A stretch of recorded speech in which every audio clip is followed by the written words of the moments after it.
Mpuliriza mulungi, nkwaniriza mu katabo kaffe omuzimu gwa Kasooba. Katono nnyo kujjukiza we twakoma mu kitundu kyaffe ekyayita. Nali mmaze okusiibula yiiya ne mukwano gwe era bwe ntyo ne mbeera nga mbitaddemu engatto okwabulira Masaka njolekere e Kampala gye nali ow'okusinziira ate ntuukeko n'ejjinja. Nali nsobodde okubaako ebitonotono bye nvumbula mu jjinja mu biseera bye nayitangayo, nga muno mwalimu ennyumba eyali neewuunyisiza okuba nti n'abaali balinaanyewo baali tebamanyi bulungi kikolerwamu. Nasobola okwetooloolangawo enfunda eziwera, naye lumu mba mpitawo ne nzijangwisanyaako obwenyi n'agasajja agaali gankutte ne ganvumbagatira nga gantwala kipayopayo gannyingize munda mu lukomera lwago. Mu mbeera nga sikyalina kyakuzza era nga mu mutima mmatiridde ddala nti obwange bukomye, nataasiba omusirikale gwe nateebereza okuba nti yali ku gage. Agasajja olwamulaba ne ganta ne gookya omusubi era nange ne nsitukawo ne nteekako Kakokola tondeka nnyuma yogayoga nga ndi mu takisi naye nga nina ebirowoozo nkuyanja. Neebuuza agasajja ago ekyali kigaddusizza n'ebintu bingi bye nali sisobola kuvumbula ku budde obwo. Nkwaniriza mu kitundu kyaffe ekyokutaano eky'essuula bbuutu y'emmotoka ensesema. Bwe ntyo bwe nava ejjinja akapayopayo nga n'omulimu ogwantwalayo nguleseeyo kireebereebe. Weewaawo ettundu erisinga nali ndisaasaabudde bulungi naye nga waali wakyaliwo obuntuntu obwetaaga okukwanyizibwa ndyoke nyinyuke.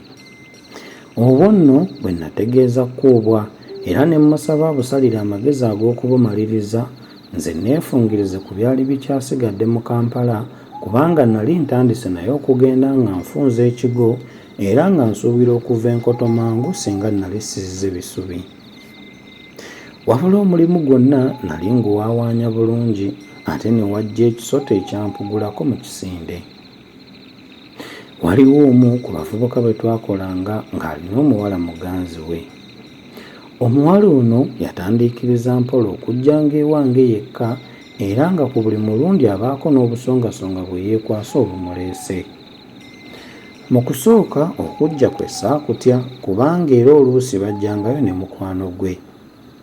Naye bwe kyafuuka eky'olutentezi n'okujjanga mu biseera ebikyamu okwogatteko entunula ye, enjogera, obubuuzo bwe yambuuzanga era ne lwe namusangiriza ng'ataganjula empapula zange enkusike ne neesittala mu birowoozo. Weewaawo osanga ebyo byonna tebyali neeraliikiriza nnyo singa olumu saakenga mu nsawo ye kantu kalinga kuuma kakwata bigambo ate ne mugwikiriza enfunda nga 2 oba 3 ng'ali mu kibinja ky'abantu ab'empisa enkyukyufu. Bwe ntyo natandika okumwekengera n'okulowooza nti osanga waliwo abantu abaali bamumpenduliddeko ambege oba mukwane ankyawaganye n'omulenzi we. Wabula anti akalina abiri. Nange kye nakola bwe butakyamwemaliza. Buli kye nakolanga n'okwogera nga nkibbirira so nga ate mulowoozesa nti byonna mbimumaliddeyo. Bw'atyo n'agendanga ng'asekera muli engalo nti nakwasizza so ng'abuuse na byoya bya nswa anti tegubikkulwa. Obuntuntu obwagenda bugwawo nga totaddeeko ettemu n'obunyazi ebyali byeyongera okutinta byampaliriza okusala amagezi ge nnyinza okuwoneramu singa wabaawo abazigu abanzinduukiriza nga ndi ewange.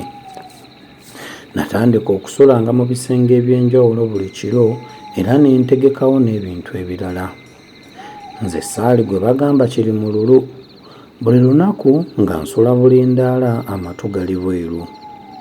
Olwali olwo ne neebaka mangu kubanga nali nkooye nnyo ate nga nja kuzinduka mbeeko gye ndaga.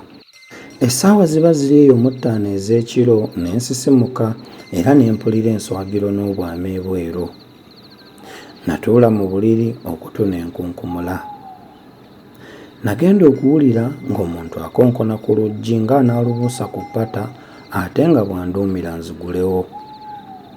Seenyeenya yadde okunyega okuggyako okutunula enkakaba mu kizikiza. Yakonkonera akaseera katono n'asiriikirizaamu. Obwama bwaddamu okuyitiŋŋana n'oluvannyuma akalwanya eminya. Mba nnindirira ekinaddirira, emmundu n'etandika okutokota nga bakuba oluggi lw'eggule, kyokka ne lwerema. Najja emmundu yange emitwetwe ne nzika mpola ne ngalamira wansi w'ekitanda okumpi n'ekisenge ky'eddirisa. Mba n'okutereera sinnatereera, amasasi ne gatandika okwesooleza mu kisenge kyonna. Nalambaala nga bwe neenyigiriza wansi.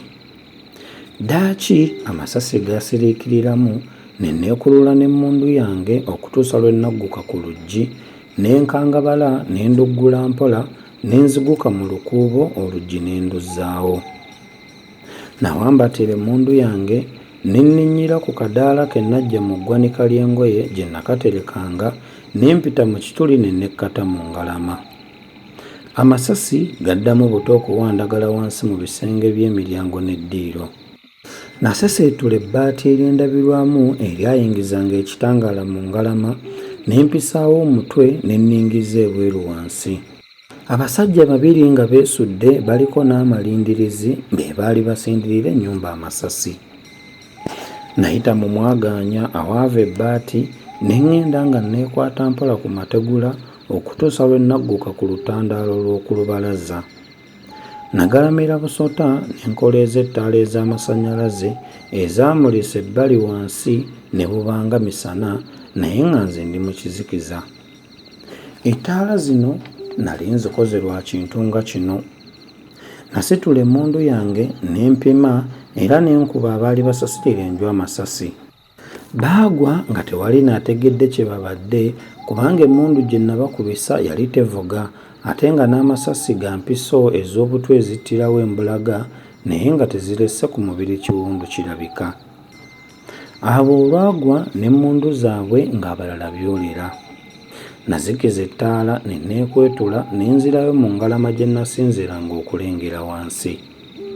Ebire byatandika okwekulumula nga n'empewo ennyogoga bwe nfumita mu maaso. Nali sikyalina kye ndaba bwe ntyo kwe kuzzaawo ebbaati ne nsitama mu ngalama. Eyo obudde gye bwakeerera nga sikombye ku mpeke ya tulo.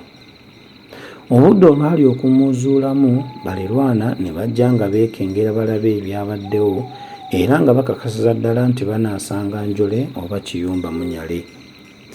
Bwe nabawulira ne nzika. Ennyumba yonna emiryango yali ebunye ebituli by'amasasi naye emirambo n'emmundu nga tebiriiwo. Mpozi ekitamanya muzira bwe kyagwa mu bantu ne badda bugereggere awo obudde bwe bwefukulira ne babiggyawo byombi si kulwa nga bibaloopa. Waayitawo ennaku bbiri omulambo gw'omuvubuka bwe twakolanga eyali muganzi w'omuwala ne gusangibwa ku nsiko era twategeezebwa mu kuziika nti osanga omufu yali abojjeddwa musota ng'akyamye okweyamba. Ye omuwala saddayo kumulaba yadde okumuwuliza. Olw'okutya nti abazigu bayinza okunzirira, napangisa ennyumba okulinaana ewange era ne ngiteekerateekera ddala nga mwensula so nga nabeerangayo misana, ekiro ne nsula mu mawomoggole wange. Kyali kizibu omuntu yenna okuteebereza nga mwensula kubanga nazisaawo wonna ate nga n'akakubo kempitamu kalinga kankwale okwo lwe wagattangako obutabaamu kamunyeenya konna ng'eri ekifulukwa likala. Eky'omukisa enfuka gye nakuba abazigu yabamatizanga bwe nali sijja kulwana lw'amannyo wenu era tebadda. Wabula na guno gujjwa sivumbulanga nsonga yabaleeta. Oba baali babbi oba abasajja b'abakawenkene be nali mbega, byo awo ebyabo we byakoma. Ampuliriza omulungi, bwe tutyo ne tubeera nga tufundikidde essula yaffe eya20. Nzikiriza tujja kusimbuliza mu ssuula enaagoberera twongere okumanya biki ebyaddirira. Akume atakumira mpeera.